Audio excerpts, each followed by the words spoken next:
Good evening, everybody. It's Bobby Piton here with day 29 of 365 of, the greatest book ever written.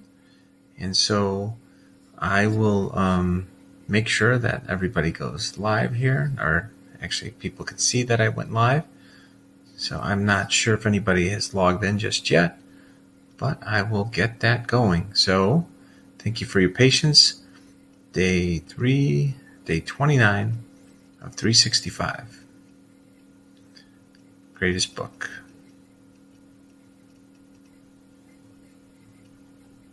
Okay. How you doing, Matt?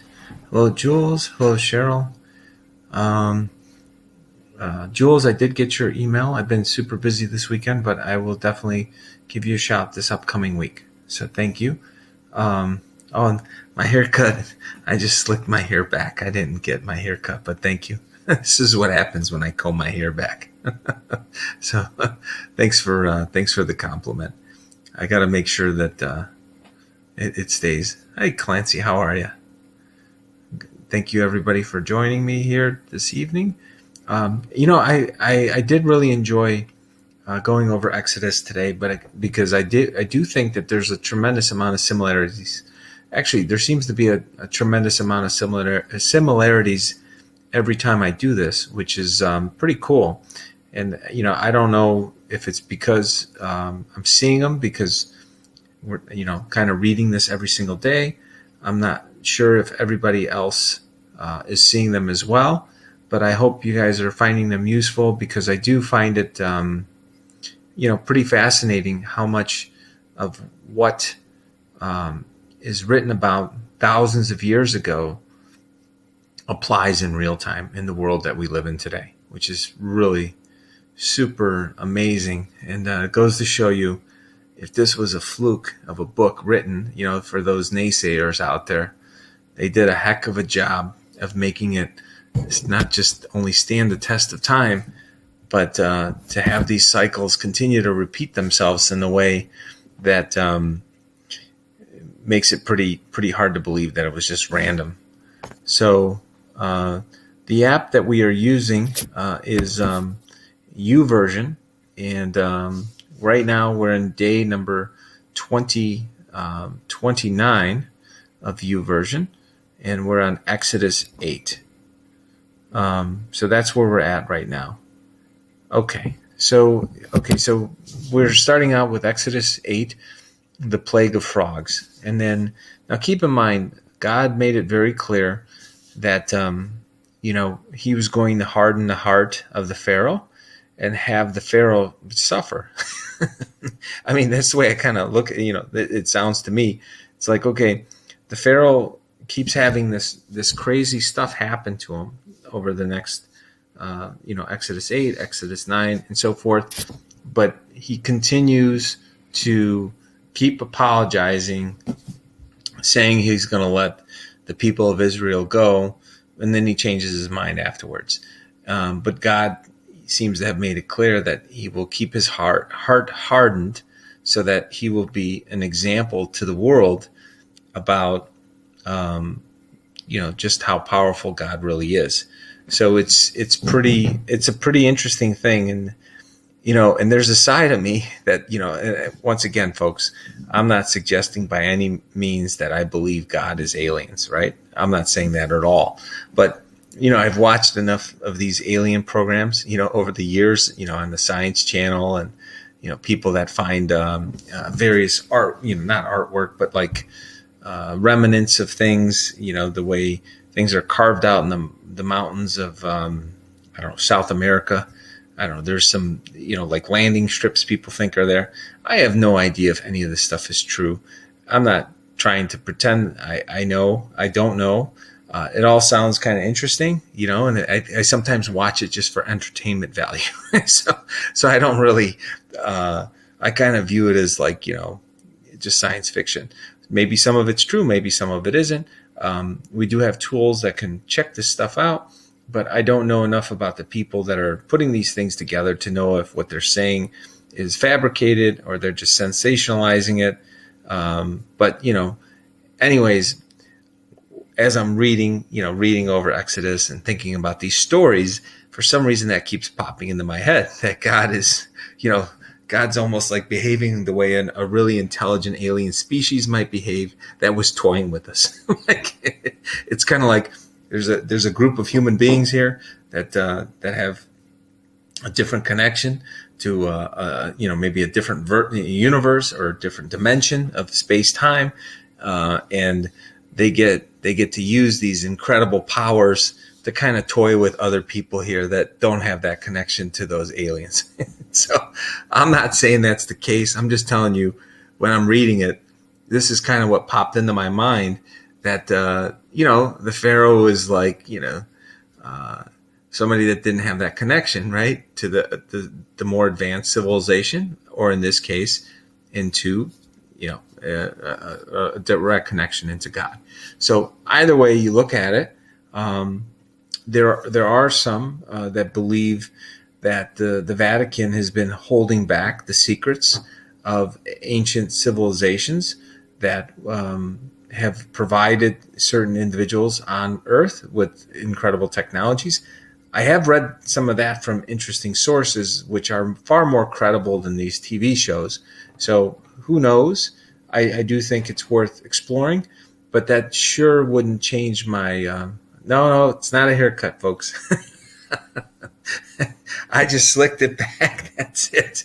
But anyways, with regards to an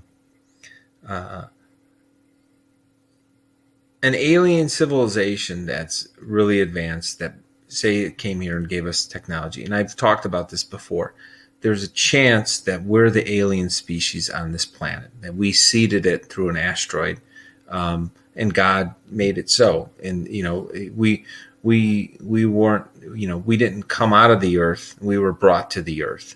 And the way you would transfer a tremendous amount of data and knowledge to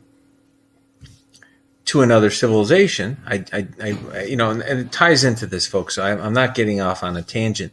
One of the things I said is, if you were going to tell the story, and I've had dreams about this for years, and I only recently started talking about it past couple months. But if you were going to transfer all the knowledge of all of humanity across the universe, how would you do it? People would be like, oh, you do it through books, you do it through, through a data set, like whatever, a computer, all these types of things. And the reality is, if you got that smart and you get this set up, you would try to put it into every single living cell inside every single living cell of the human body. So all of the knowledge of all of our civilization is embedded into each and every DNA cell, or each and every cell of our body which contains DNA. And if you can do that, there's like supposedly over 3 billion lines of code. So if you had this material stored in DNA, and it was the building blocks of how to create us create a human being on another civilization, it would go to reason that you would send all the information with your DNA for how to terraform a planet. So within our DNA, every single cell, every single DNA set of information, you have everything in it. Like the food you're going to need to eat, the type of plants that you need there, everything. And so when people, I think, and I wonder if science is going to prove this theory out in the future, but when people say, oh, this whole concept of evolution, which I think is horseshit, we didn't evolve, folks. I definitely believe that, and I agree with the Bible that we did not evolve. If anything, we created other things. It's the other way around, and we engineered the environment that we wanted to live in, is what I would say. And if we had that intelligence, like i.e. from God, then we can create whatever situation that we want whenever we go to any planet in the universe that we want. And so, the way you would tell that story is you tell it through the largest, like the largest cell in the human body is an egg. The smallest one is a sperm cell. a sperm cell hits an egg and transfer. It's like the Big Bang. So once again, fractal geometry kicking in, and then voila, you have a tremendous information transfer, and then things get going to create a new life, a new existence. And so you can look at the Earth as an egg, and you can look at asteroids that travel through space and time to other galaxies and so forth as a sperm. And you would hitch a ride, so to speak. You don't need to build a spaceship. You don't need to do all these things that are slow. You figure out how to slingshot an asteroid across the universe to a planet that you want to terraform. And you don't just do one, you do a bunch of them. And just like there's not just one sperm, there's one egg, there's lots of sperms that go after that egg. So you would slingshot a bunch of asteroids with all this genetic material. Anyways, so when I'm thinking about this, all these thoughts are flowing into my head about this story because, obviously Moses has this connection to God. I do believe that was real. I don't think this was imagined. And the Pharaoh's like, what the heck is this guy connected into? Because all these things are coming to fruition. And I do believe that they did come to fruition. I in this case, this whole story, I think this all went down, folks. I do believe that, that this whole thing with the frogs happened. And then, he basically told the Pharaoh he would get rid of the frogs, and then he did. But then he changed the deal again. And then all of a sudden the gnats, they came in, tell Aaron to raise your staff and strike the ground. And then there'll be a swarm of gnats throughout all of Egypt, and then obviously the magicians couldn't replicate this stuff. And they said, this is the hand of God. And then, so then that happened. Then the plague of flies. So you kind of go right down the list. It's like this Pharaoh, at some point, I don't know if God wanted to turn him suicidal. It's like he's gonna show him, he's gonna teach him a lesson. He's gonna see all this happen, all this insanity happen right before his eyes. There's nothing he could do to stop it. And then he's gonna agree to change his mind, but then he goes right back to saying he's not gonna do anything differently. He's not letting anybody leave. And so, it literally just reminds me of the definition of insanity. It's doing the same thing over and over, thinking you're going to get a different result. And the Pharaoh was definitely had to be losing his mind, having this happen. And maybe that was part of God's plan, is to have the Pharaoh lose his mind for all the bad things that he had done. So anyways, so that's what's pretty interesting. So then the plague against the livestock. And once again, only the livestock that are the Pharaoh's die off, but the livestock of Moses and his people do not. And then the plague of festering boils, and then the plague of hail. So it's just like one thing after another, after another. This guy keeps getting pelted, this guy being the Pharaoh. And I'm sorry, I think God has a sense of humor. I know I've talked about it before. I think God... I mean, this whole story, I feel bad for the Egyptians, that had to live through this. But as I'm reading this and I'm thinking about God's sense of humor, Jim, he really was messing with the Pharaoh. And I think he wanted to really leave a message for all time with the Pharaoh that this stuff, who the heck do you think you are? I'm going to show you.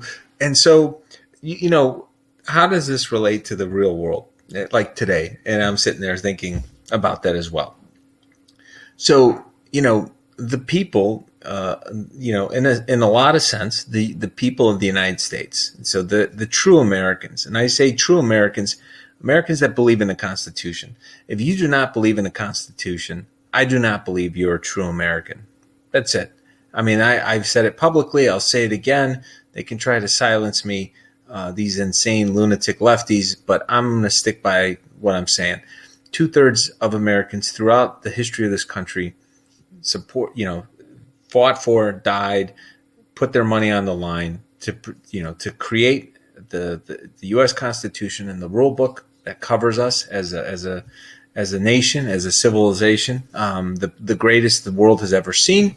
And you know, anybody who has a problem with that and doesn't want to actually convince people legally and not through cheating, that you have to convince 2/3 of the people that live on this land to change one of the rules of the Constitution, or to undo one of the rules in the Constitution, is they're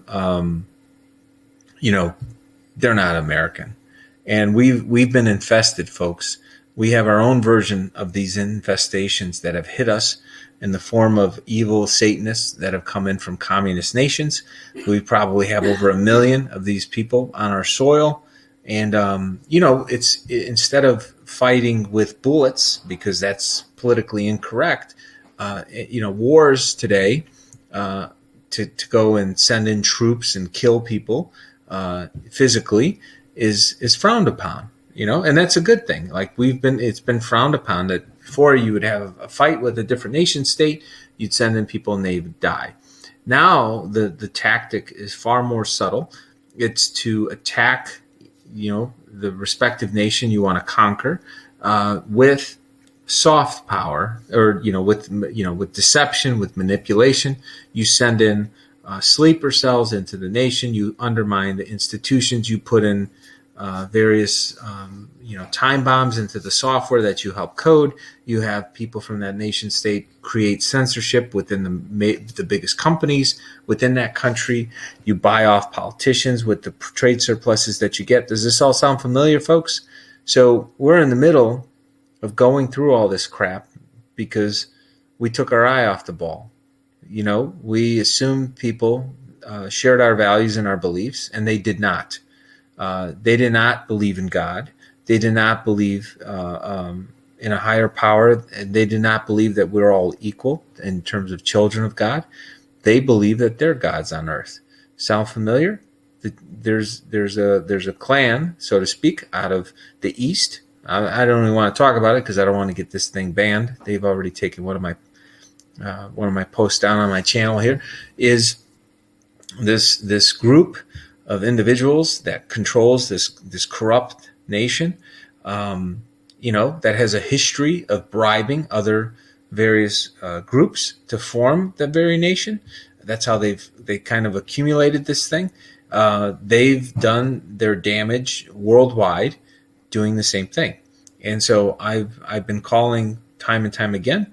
It's not easy, but we need to stop supporting the Pharaoh wannabe, the emperor, so to speak, that thinks that they should rule the world, by don't give them any business.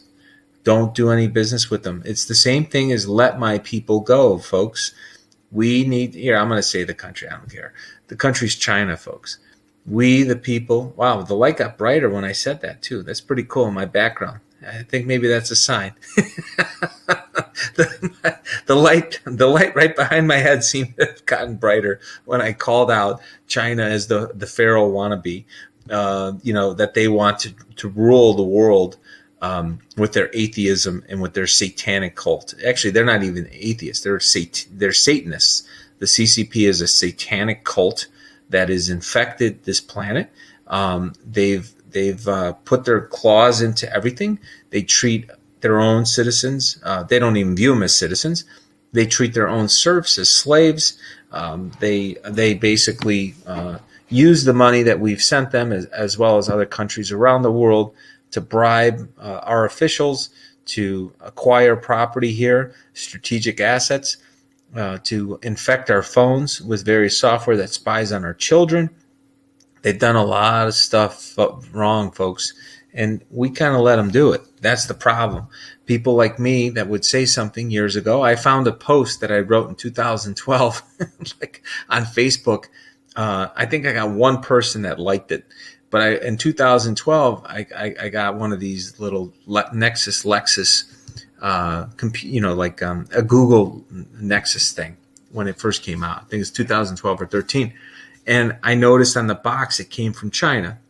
So then the way you open this damn thing, and you log into this Nexus back then, and I don't know if it's changed because I refuse to buy any of this shit anymore. it would say, give me your Google login to open this thing up, to turn this thing on.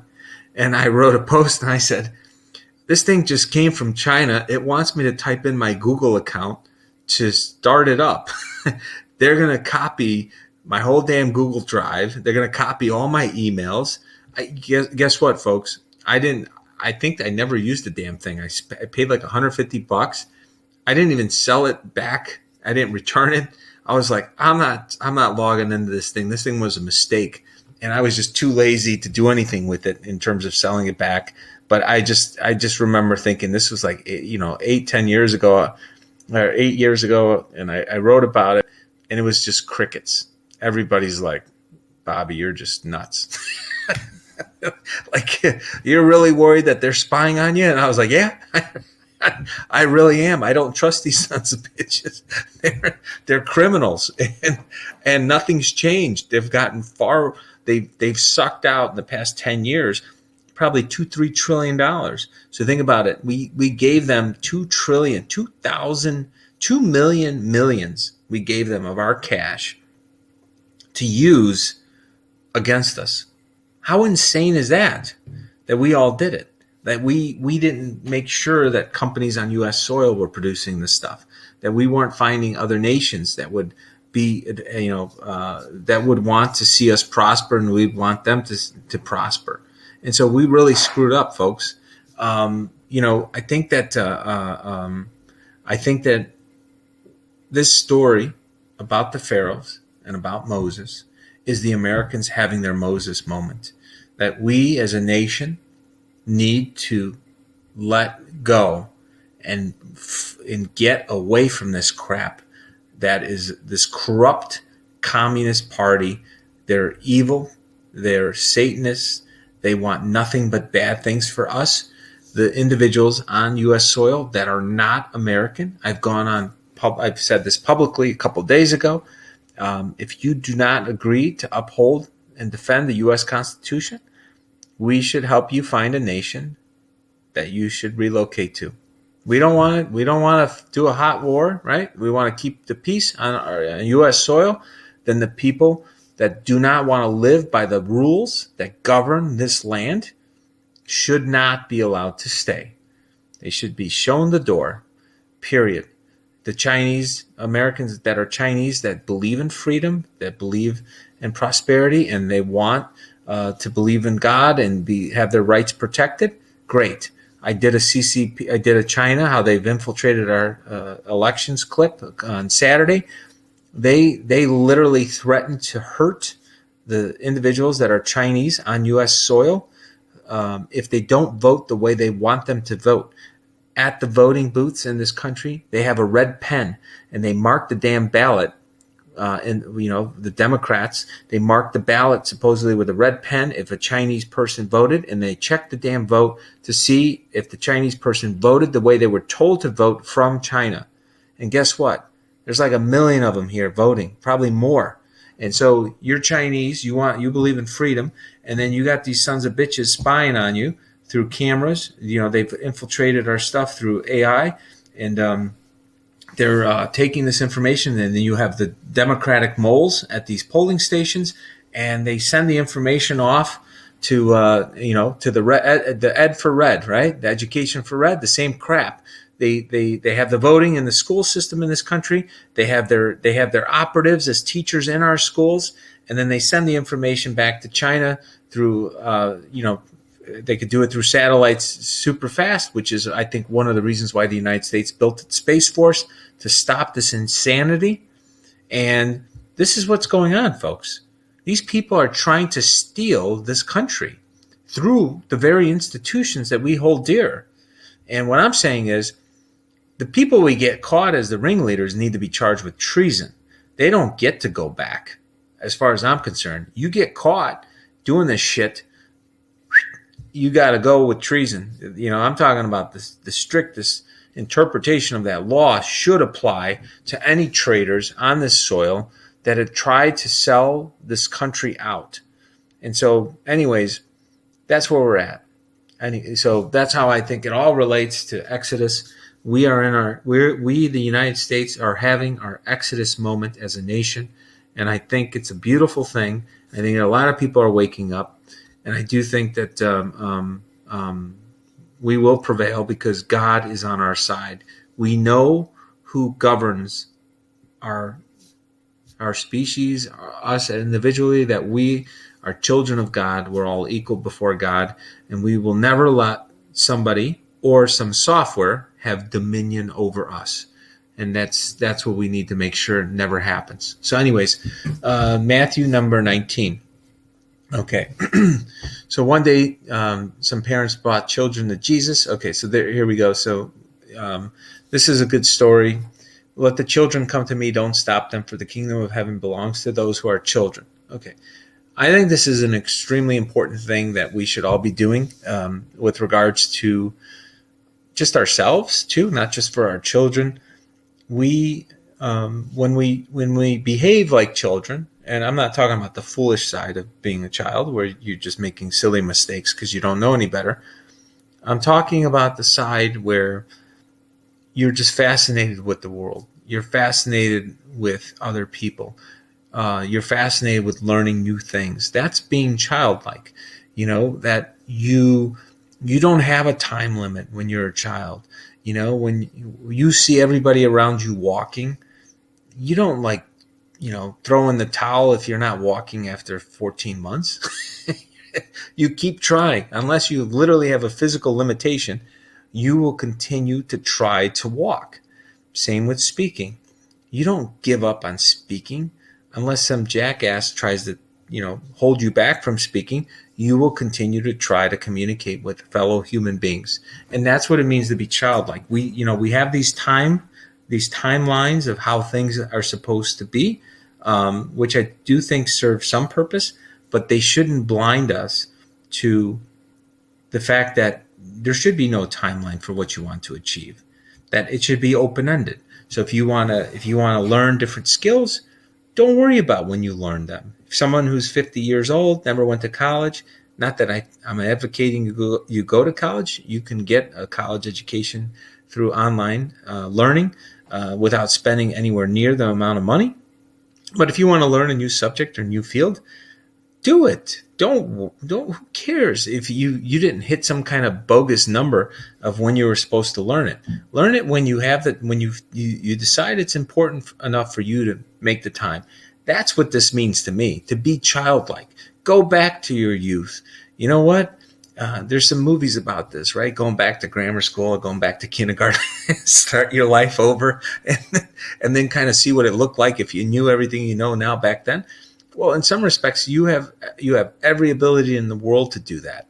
If you didn't learn how to read properly, and I say this, I'm not trying to be a jerk here. When I say read properly, I mean to read with the intent of understanding what you're reading. And each word has different meanings depending on the subject material that you cover. And it's extremely important that you learn the vocabulary, the core vocabulary of any subject before you learn that subject. So one of the things I like to do if I'm learning a new subject is I'll try to find the 500 or 1,000 most commonly used words in that subject, and I will read and study those words before I go over the material. It's a trick I learned in college. So I literally took the most commonly used words and understood the context of those words, and I literally wrote out 500 to 1,000 of these definitions for any subject that I needed to learn very quickly, and I finished the year of college in 20 weeks. So I just gave you a little pointer. So I wanted to test out of a bunch of stuff. I gave myself 20. I think I gave myself like 22 weeks or something. I'm like, I'm going to finish a year of college in like 22 weeks. And everybody thought I was nuts. And I said, I figured out how I'm going to do it. So I never really shared that with very many people. I guess you guys all know now.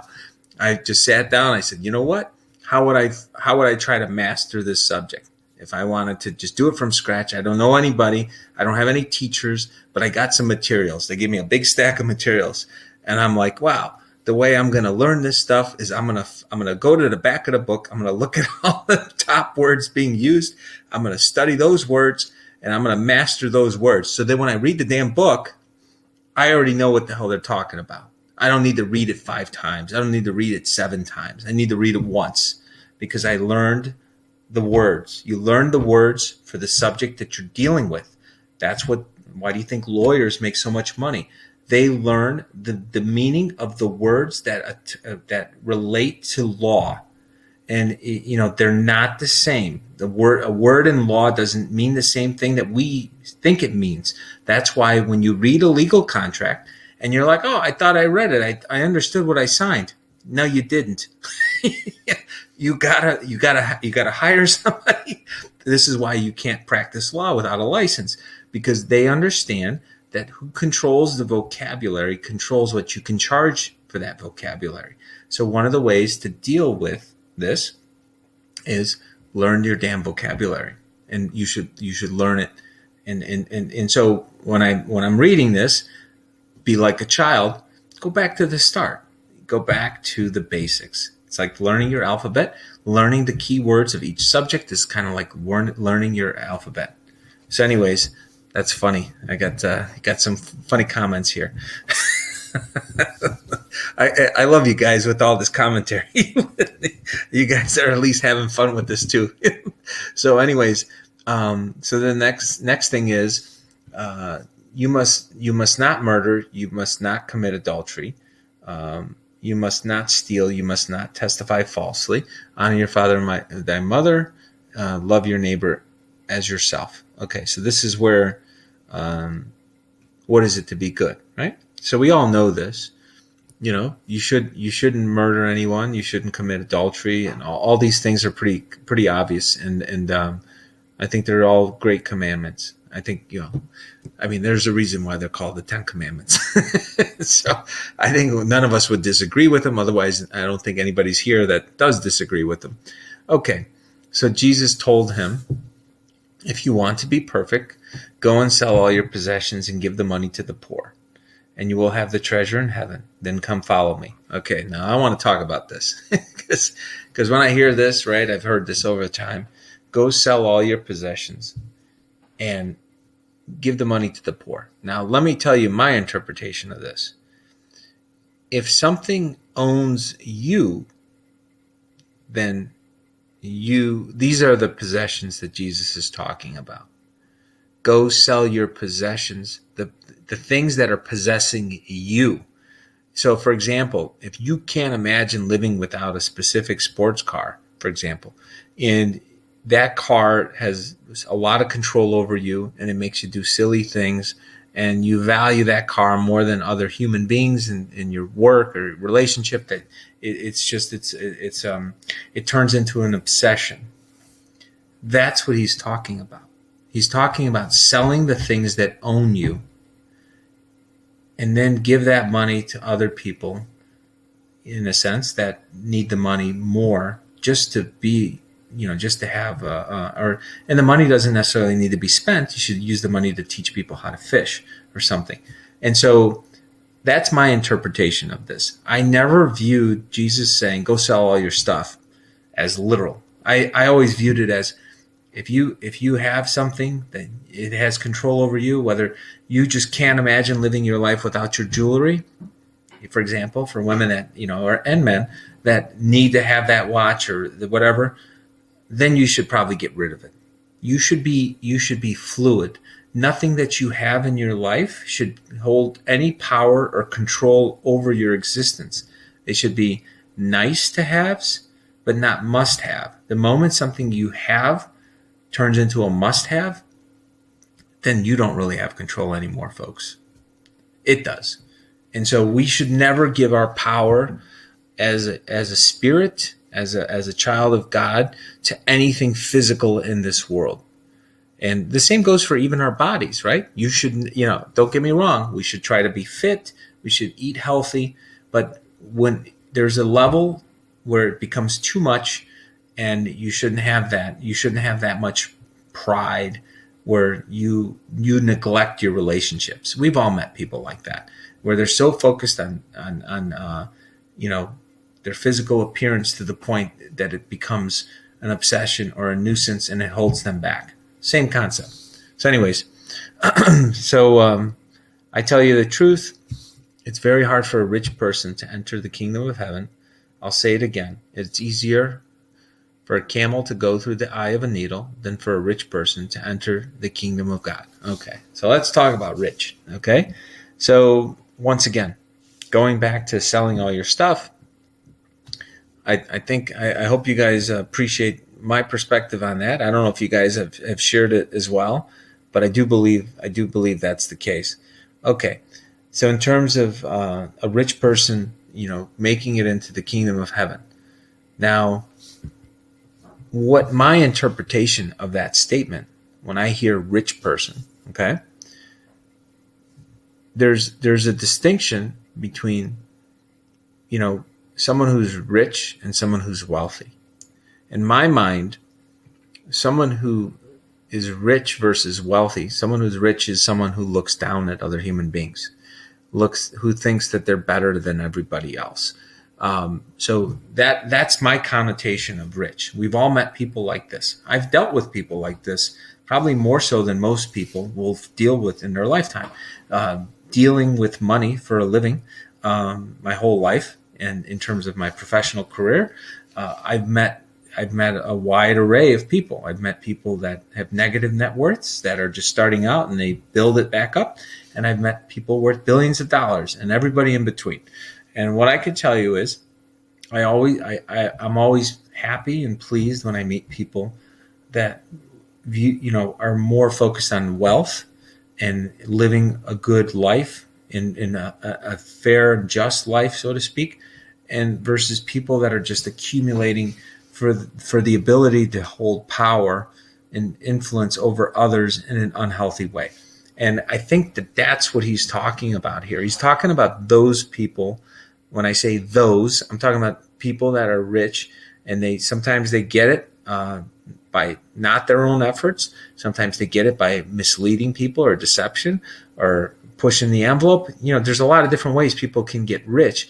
And the people that don't get it because they earned it in a righteous way, or they received it from people that earned it in a righteous way. I'm not against inheritance, folks. I'm saying is sometimes if the energy of money, when it flows through inheritance, I do believe that energy and how it was earned flows into whoever receives it. I call me superstitious. I do think that somehow does relate to it because the children could sense it and they probably know the real backstory or whoever the heirs were. And I think it kind of taints the money personally. So I think that's what he's talking about here with regards to rich people not being able to get into heaven. And frankly, I'm glad they don't get it. Like, these people are jerks on earth, and we might as well keep them out of heaven so they can be jerks to us there too. I'd rather have the wealthy people make it through. And so any of the wealthy people that treat people with respect and try to do the right thing and treat people, they try to make people's lives better. And making somebody's life better doesn't necessarily mean giving them anything. Making people's lives better is being a good listener. It's being empathetic. It's sharing wisdom. It's sharing knowledge. Everybody always assumes, people that have the means sometimes, or the people that have the means, sometimes they get thinking that they have to give it away because they get this guilt complex. I'm telling them, you should never feel guilty if you did the right things to earn it. You should, if you give it away, make it tied in, try to tie it into your values and your beliefs as a human being, and that you're doing it for the right reasons. It's not any different than love, right? Nobody wants to feel like they were made to love somebody. And the same goes for money. You should never give away a penny if you feel like you were made to do it. Otherwise, you're just basically letting almost like the government who steals a lot of money from us. you're letting them spill over into what you should do with charitable giving, and I think I think that's ridiculous. I don't think it should. Yeah, I would advise against it on a personal level. not on a business level. So let's just keep it personal. On a personal level, I'd advise against it. Okay. So then Peter said to him, we've given up everything to follow you. What do we get, right? I assure you, when the world is made new and the Son of Man sits upon the glorious throne, you will have been my followers, will also sit on the 12 thrones, judging the 12 tribes of Israel. And everyone who has given up houses or brothers or sisters or fathers or mother or children or property for my sake will receive 100 times as much in return and will inherit eternal life. But many who are the greatest now will be the least important then, and those that seem the least important now will be the greatest then. Okay? Well, that's the thing. I know that he threw a number on it. You will receive 100 times as much in return and inherit eternal life. He could have said 1,000 times. He could have said 1,000,000 times. At the end of the day, if you do the right thing and you believe that we're spirits in human form and not humans in spirit form, and energy is infinite, and our spirit is infinite, and God's power is infinite, and He's omnipresent, and we're all part of that. I think that your reward will be the lack of any sort of attachment. You'll be free. Your spirit will be free. And there's actually a really great line from this movie called Jacob's Ladder. And I got to see if I can find it, because it ties into this really, really nicely. I want to read this out loud, because I've referenced this for years, and it's pretty interesting because I went to see this movie in the theaters, and I don't know why the heck I wanted to see it. I went to see this in the movies. I think it came out in 1990 or something, and I think I was like 15 years old. So it's a weird movie to go see for a 15-year-old, but I decided to go see it because I think I saw the previews. But he was talking about this guy named Eckhart. I think he was a philosopher. He said Eckhart saw hell too. He said the only thing that burns in hell is the part of you that won't let go of life, your memories, your attachments. They burn them all away. But they're not punishing you, he said. They're freeing your soul. So the way he sees it, if you're frightened of dying and you're holding on, you'll see devils tearing your life away. But if you've made your peace, then the devils are really angels, freeing you from earth. It's just a matter of how you look at it. So, I mean, that really ties into this really nicely, I think, at least for me, that, it's all a matter of, what do you think the end game should look like if you were to design it?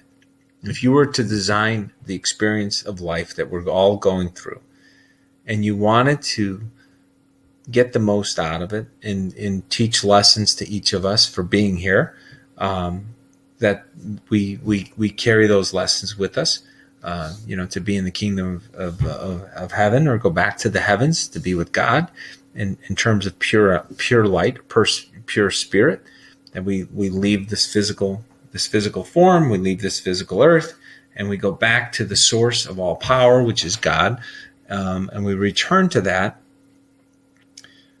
You would think we wouldn't want any baggage with it. I don't think it's very complicated. I think it's just that simple. And so that's my takeaway from Matthew 19 and the way he's trying to explain it. So here we go. Psalm of David. The earth is the Lord's, and everything in it. The world and all its people belong to him, for he laid the earth's foundations on the seas and built it on ocean depths. Who may climb the mountain of the Lord, who may stand in his holy place? Only those whose hands and hearts are pure, who do not worship idols and never tell lies. They will receive the Lord's blessings and have a right relationship with God their Savior.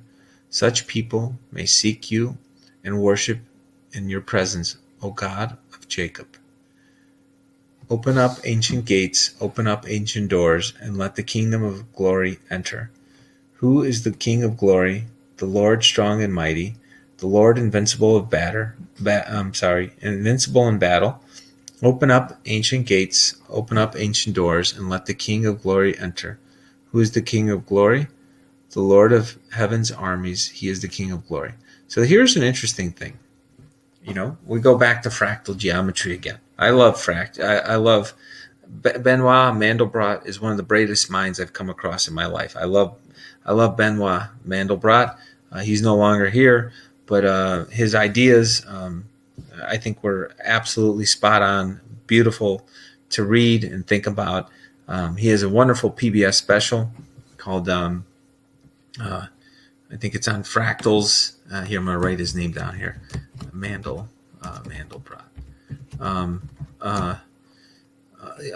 It's on. I think it's on fractals. I think it's a beautiful 45 minutes to an hour. If you watch it, if you want to better understand how the Bible relates to the world and the concept of from the standpoint of this set of mathematics, I think that this would be a pretty cool thing to check out. I don't know if it was two T's. I hope I didn't spell his name wrong. I just know it's Benoit Mandelbrot. He's French, and so anyways, when I think about this, the earth is the Lord's and everything in it, and I've been thinking about it from the concept of fractals, and if you believe in fractals and this concept that things on a micro scale, on a tiny scale,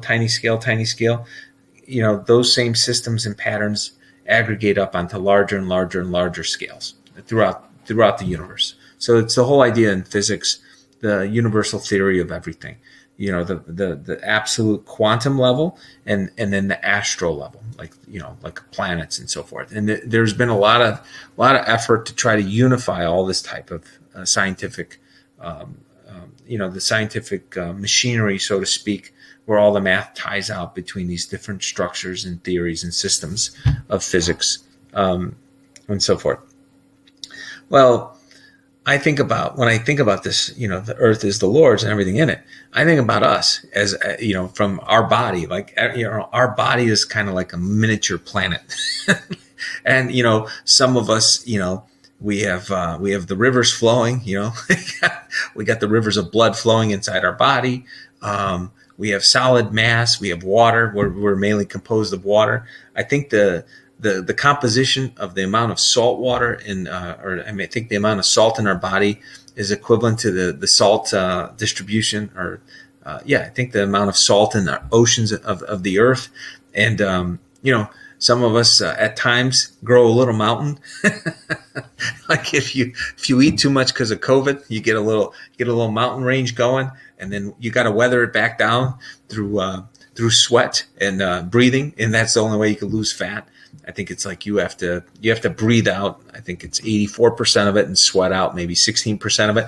So wind is the way you kind of increasing your activity to breathe out all the excess carbon in your system. So our bodies have all this carbon that we store in the form of fat, and then we burn carbon that's stored in the earth as fossil fuels. So you see all these crazy similarities between our physical body and the physical earth. And then when I read this, and once again, as I'm reading this, I'm thinking about fractals. I'm thinking about these crazy thoughts I have about the human body and how it's similar on a micro scale to the entire planet Earth. And I think about the forces that hit the planet Earth and the forces that hit us. And I see all these similarities mathematically on different scales. And this all ties into this psalm by David in Psalms 24. So anyways, I think it's pretty cool. If you guys, I created an entirely new continent, dude. That's pretty funny. So anyways, I'm glad you guys are having fun with this. I'm trying to make this fun. because I got another. At least you guys may. For anybody who drops out over the next 300 and what am I on? I got another 336, 337 days to go. So, anyways, that's where we're at. But anyway, we can move on to the next one. I hope you guys find that one interesting. Okay, Proverbs 6.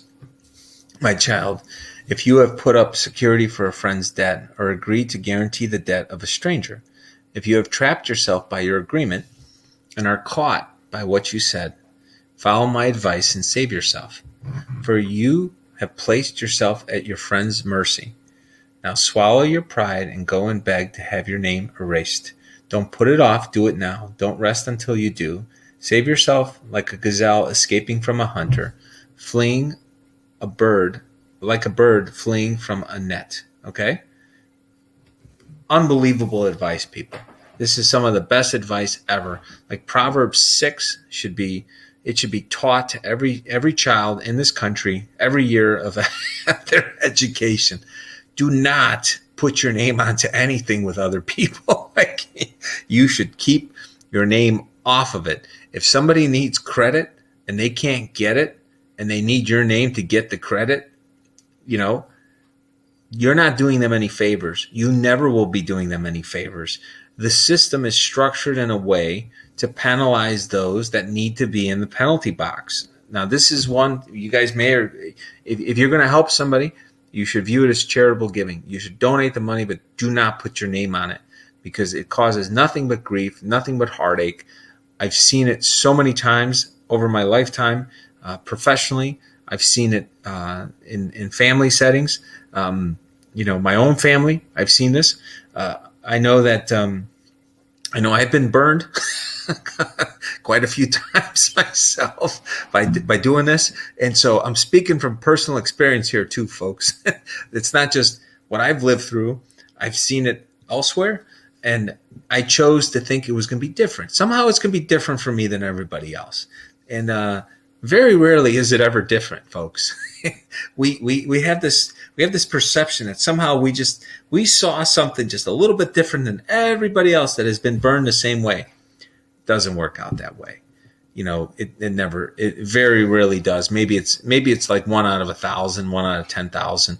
But I've seen so many relationships ruined by this passage, and I think that if you have any advice to give family and friends and yourself, is if somebody really needs the help to get money, to get credit, to buy something, you need to say, look, if you're really that down on your luck, I tell people all the time now, people that are really down on their luck, if they, some people come to me and they ask and they're down on their luck about stuff, I say, look, we have social stabilizers in this country. If you don't have the money to pay your bills, like you're saying, and you don't have enough money to pay for food or rent. I haven't had that happen very often. I've had a few people reach out and ask me about this stuff. I said, you should apply to get the aid from the government. The government is there for these extreme, for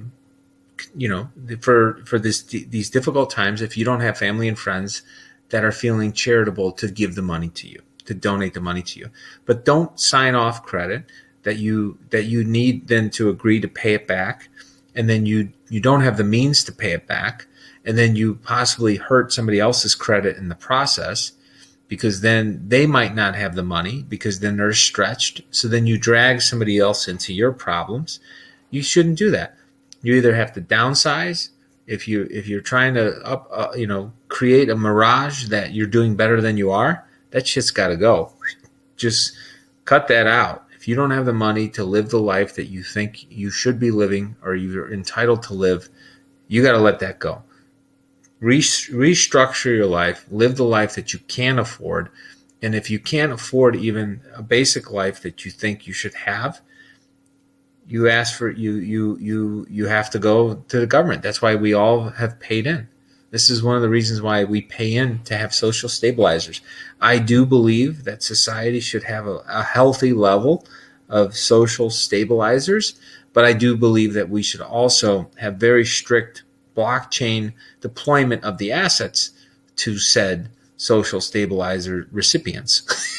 Like, I don't want people freeloading indefinitely, and I think that they should have a very tight process of how the money is dispersed, how long it's given, and it should be tied to training to get people to get back out and learn how to fish if their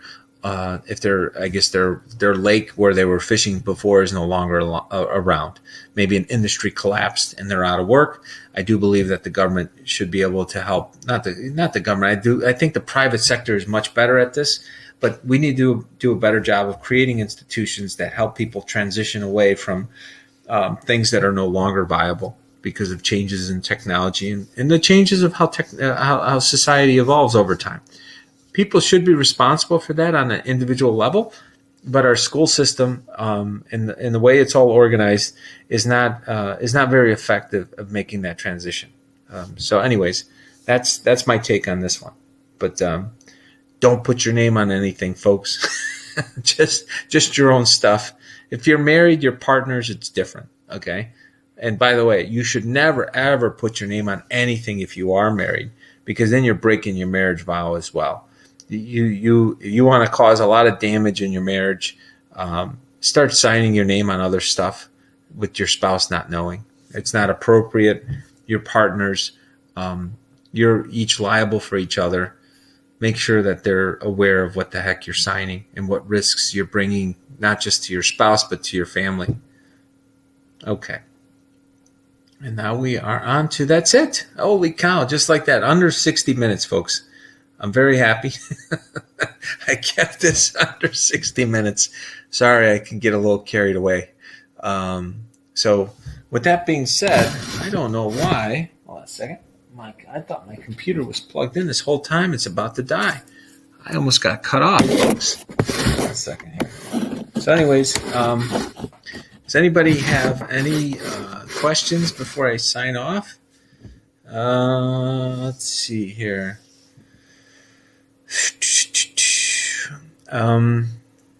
Anybody have any last minute questions? What's called lying and stealing? What did I just miss here, Jim? Jim, what are you talking about? Hold on, I didn't see what you said. Jim, you said. Can you tell me what you said, Jim? Great tonight, bye. Oh, I'm very happy. Thank you. I'm not sure why I'm feeling so festive. Maybe I just feel like, you know what? It was a beautiful day. I went out for a walk. I combed my hair, and so everything. I do feel pretty good. I'm just curious what Jim was talking about with saying with. Oh, I agree that sign. No, not with your. Hold on, just so we're clear, Jim. What I'm saying is not signing with your spouse's knowledge. I'm not talking about that. If you're married, you guys are a partnership. So you each are on the hook for each other's things. So if you go enter into a credit contract, for example, like you want to get another credit card, and your wife doesn't know about it or your husband doesn't know about it, you're not signing their name. You're signing your name. However, if for some reason you can't pay the bill, they're on the hook. That's what I'm talking about. I'm not talking about forging somebody's name here.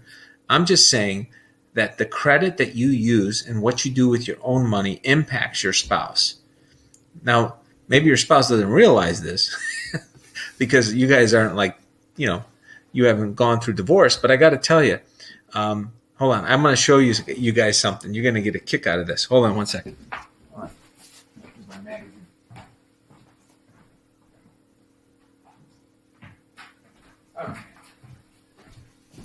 Okay, so I get this magazine in the mail today, right? And this is like the best of the best, and like the best things in this area, in the community that I live. And I'm looking over this magazine today, and I'm like, wow, best restaurants. There's some stuff if you need services, right? And then get this, okay? Now this area is okay. Financially, I think this area is probably, does okay relative to the country, and it's one of the best areas in the state of Illinois overall. And so, but in the middle of this Best of the Best magazine, top lawyers for divorce law. 4 pages, folks. 4 pages of lawyers in this Best of the Best magazine. I showed my wife this today. I'm like, you believe this? There's 4 pages of lawyers, divorce lawyers. And she goes, are you sure that they're divorce lawyers, or maybe they were just lawyers? And I'm not knocking the lawyers, folks. I know a lot of lawyers, okay? And I think lawyers are necessary. But what does that tell you when you have 4 pages of the top divorce lawyers in a magazine about the best of areas, the best of this area? It is sad, Carolina. I do believe it's sad, and it sucks, man. I look at this and I'm like, what are they trying to do? Are they trying to bait people? Like, hey, man, why don't you trade up your husband, trade up your wife right now, while you're thinking the best? Maybe you don't have the best spouse. Maybe this is how we can get you the best spouse. I mean, it's just it sucks. It's disgusting. I think that personally, I do believe that no fault divorce was one of the biggest mistakes we've ever made as a society. I think we should reverse it. Corporations have more, they treat each other with more respect than spouses. If you break an agreement as a corporation in this country, there's break fees. There's like you cannot break up a company once it merges. Like it is, if you agree to merge and you try to break that deal, it could be 1%, 2%, 3% of the purchase price. I'm talking serious money. Changes hands. Some of these break fees can be $500 million, $2 billion or more. You sign a contract that you're merging with another company. You try to walk away from that contract, you're gonna get taken over the coals. But then meanwhile, you can get divorced with no fault, and just things grew apart. Now keep in mind, folks, I'm not suggesting we do away with this overnight. What I think needs to happen, especially with parents that have children, because this stuff is never taught to you anywhere really effectively, as far as I've noticed. I've never learned about it, but is you should be you should have educational classes on what does it mean to even be married, like not just from a spiritual standpoint, but economically. What the heck happens to you? What can your partner agree to? And all these other things that can go wrong. None of that's discussed anywhere that I really see in a cohesive manner. But those contracts are 4 inches thick. Yeah. So anyways, the government promotes divorce. I do think that there's some bad I do think that some of this with regards to divorce takes place in this country, and it's systematic and it's structural to create more people that have less power. So it's like it's all about power, folks. If you want to control society, then you need to break up the family unit as much as possible. And I've noticed a very interesting thing. I happen to be 45, and around 37, 38, I noticed a huge swing in the number of divorces. And I don't know if it was nationwide. I never looked at the data, but I knew a lot of people are all getting divorced around that same age, 37, 38, 39, 40. All these people are getting divorced. And then, I hear about these damn weapons the government has where they're impacting people. They can target different people through air, through microwaves. And I couldn't help but think that if you want to destroy the wealth power, the wealth building, accumulation of wealth for family units, have them get divorced. That's what you do. If you want to break up economic systems, you want to increase their cost of doing business, i.e. it's more expensive to live by yourself than live with another spouse. If you want to disrupt children's development, have two parents where they're not in a relationship with anybody else, but then they have two kids shuffling back and forth. it completely screws up their educational attainment. It's been. I happen to be married, and I made a conscious decision that after I got divorced, I wanted to get remarried, in a very timely manner, because raising my children in a family unit was super important to me for a lot of different reasons. But one of them was not just their social development and their mental development, and is also in making sure that hold on a second, battery's dying.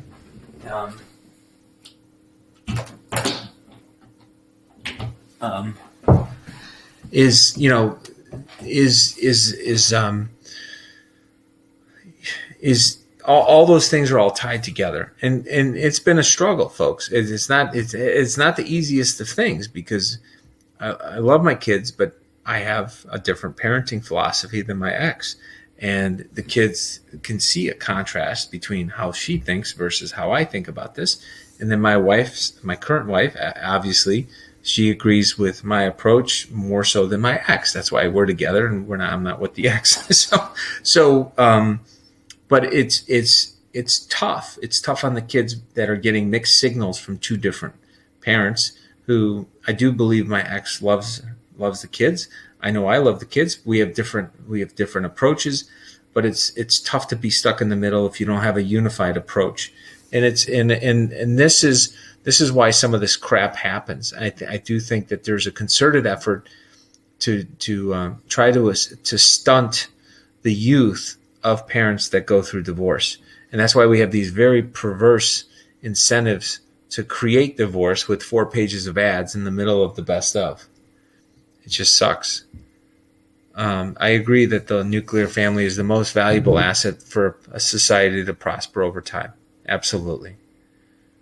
Let me see. So with that, we're almost at 1 hour and 10. So look, it's I'm gonna be heading out to going to bed here shortly. I got an early day tomorrow. So thank you guys for joining me this evening. God bless everybody. God bless your family and friends. May God continue to bless the greatest nation in the history of the world. May peace be with you. If you don't have peace, I do believe if you put your faith in God and continue to, you will find peace, and you'll be a much happier person. I do my morning broadcast, just so you know, at 7:45 and then 4 p.m. tomorrow for pre-active investments for what's going on in the markets, for people that are interested in learning about how the financial markets are impacting their family's well-being. So this is my spiritual stuff that I'm working on, and I'm trying to work on how to help people make better decisions with their economic well-being as well. So if you guys like this, you might find it interesting what I talk about with the pre-active stuff. So have a wonderful evening, and I will see you guys soon. God bless.